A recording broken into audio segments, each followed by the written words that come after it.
Our board consists of both liberals and conservatives. We have some libertarians. We oppose wasteful spending wherever it occurs. To be honest, I'm a little bewildered to be up here discussing a proposed 1 mil tax increase in this economy when our unemployment rate's around 11%. But that's where we are. This tax will siphon an additional $100 million out of our property values in the next 4 years. Now, the power to tax is really an important function of our society. We think that as Volusia Tax Reform, we attend a lot of board meetings. We go to school boards, hospital boards, we go to city commissions, county councils. And I always walk out thinking, do these people really understand the consequences of these taxes because of that bubble atmosphere they live in? And I drive down streets that are going dark, and I wonder, where are they going to get the tax money from? There's not a tax base here anymore. The purpose of taxation, and I think we need to remind ourselves of this occasionally, is not to raise tax rates, it's to raise revenue. By the way, I've given, in that vein, I've given a handout, about a 3-page handout, and I didn't have enough for everybody in the room, so if you didn't get one and you want one, there's a sign-up sheet over here. Just give me an email. I've got it all on electronic format. I'll be happy to send you a copy. Basically, the 3 sheets explain 3 basic concepts I want to get across in detail today. One is Proposition 13, which passed in California in 1978, and I happened to be living there when it happened, so I have a pretty good feel for the consequences. Also, a basic statement on property rights and an example of what New Zealand did in the way of tax reforms in the mid-'80s. Those are all covered in detail, and you'll hear me referring to them, but if you want more detail, you can get it from the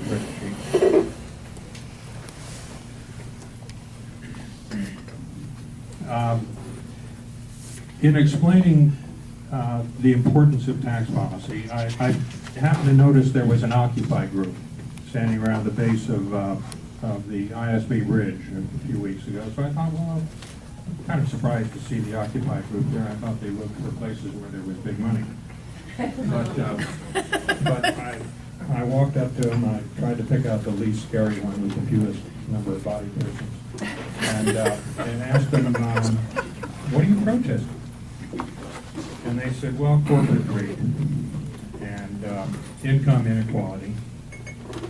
And we think taxes should be higher on that top 1%. I said, okay. In Volusia County, the top 1% is roughly the 2,000 best paying jobs in the county. You do realize those are 75% government jobs. So what you're saying is you want the taxes to be raised on those people so they can pay themselves bigger salaries. Well, now I'm just getting too clever for my own good. So he's looking at me, he says, are you a Tea Partier? And I said, well, look at it this way. Back in 1985, Volusia County had a vote. This was the year before I moved here. So Volusia County took a vote on consolidation. Now consolidation, the idea behind consolidation was to get more efficiency out of the government, eliminate some of the duplication that we have in 14 or 15 different cities, police departments, fire departments, just consolidate administration so we don't chew up so much tax revenue in administering our local governments. And the motion was defeated narrowly.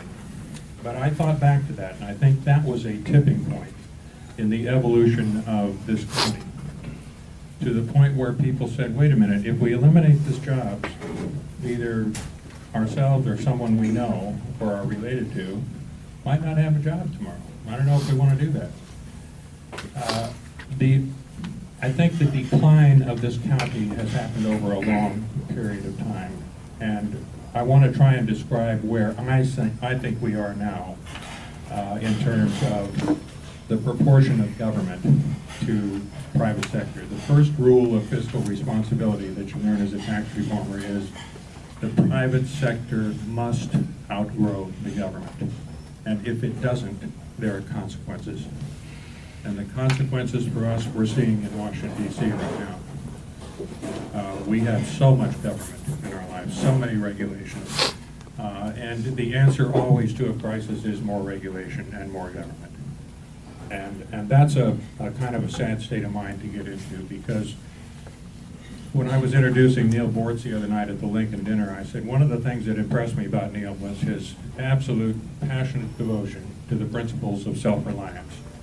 And I think that's something that libertarians and tax reformers adhere to in great quantities. And for one reason it's so very hard to defeat a tax proposal like this is because so many people in the county work for the agencies that will be affected. Yep. The biggest employer in this county is our school district, 8,000 employees. Second biggest is taxpayer-supported hospitals. Yep. Third and fourth, county government, city government, federal government, state government. Publix and Walmart are the only two private sector companies in the top 10. This translates to no tax base, at least an insufficient tax base to support our level of government. This is a serious problem. And when I see a millage increase like this come up, I realize these people are out of touch with the needs of the community. I drive home on these streets at night, and I say, where are they going to get a mill from?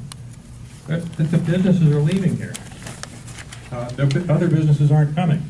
We are at levels of taxation right now in this county that California was in 1978, without the benefits of the high salaries to carry them.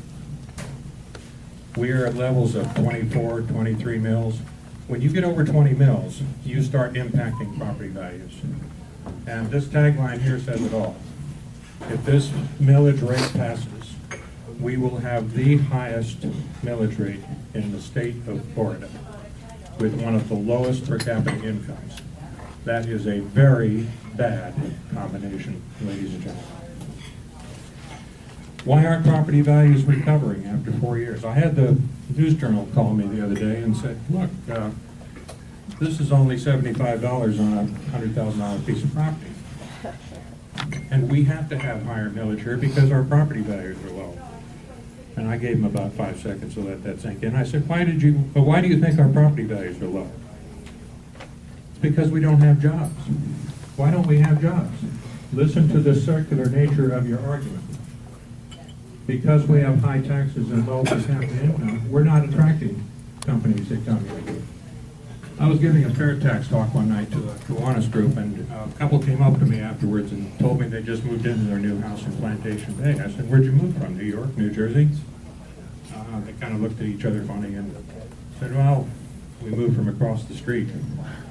Plantation Bay straddles the county line between Volusia and Flagler. They paid the commission on both ends to get out of Volusia's tax rate, which was 7 mills higher than Flagler's. Now stop and think about that. If that's happening at a residential level, what's happening to our business, our ability to attract companies? If you're a company thinking about relocating here from New Jersey or New York, and you see that millage difference, where are you going to go? Are the palm trees better here than they are in Flagler? Are the beaches sandier here than they are in Brevard? I don't think so. You're going to get a lot of companies that will never say they're not coming here because of property taxes, but that's a definite factor.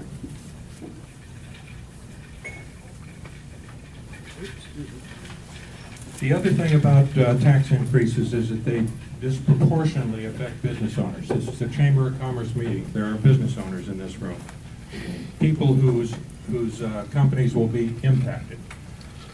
One of the charts you'll see in the slide later on is the impact, the disproportionate impact on the upper valuation properties, which are typically businesses and multifamily residential. The upper 10% roughly are going to swallow more than half of this $100 million tax.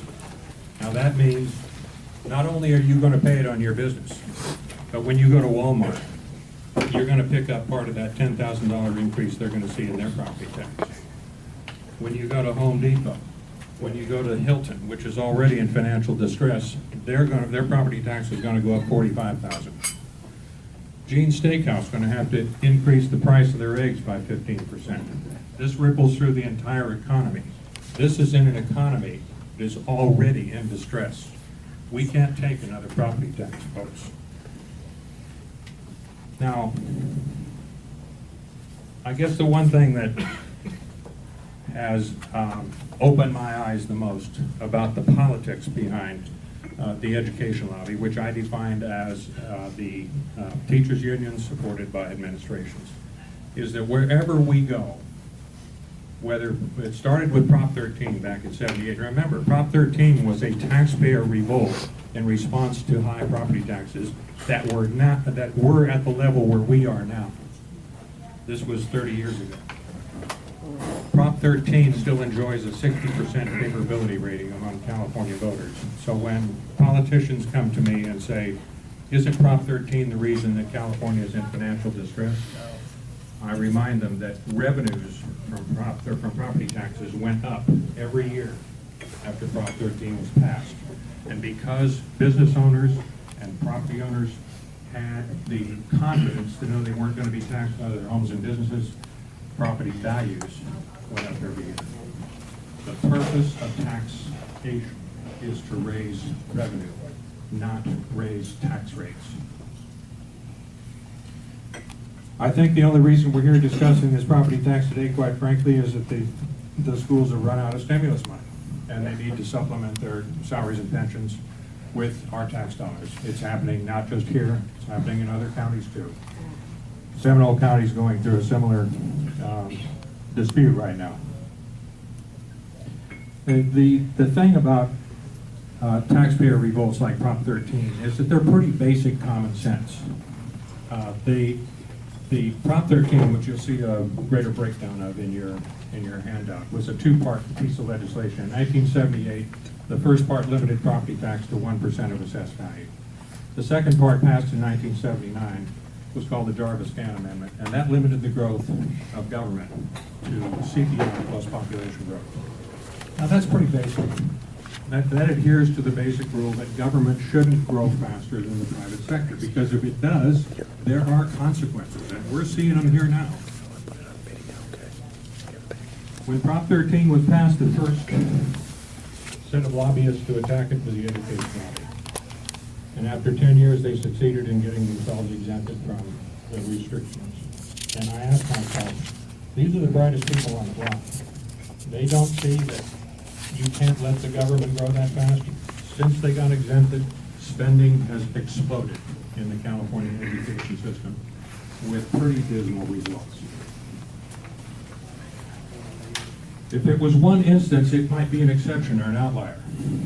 Oh, I'm getting the hook already? 30 seconds. Oh my God.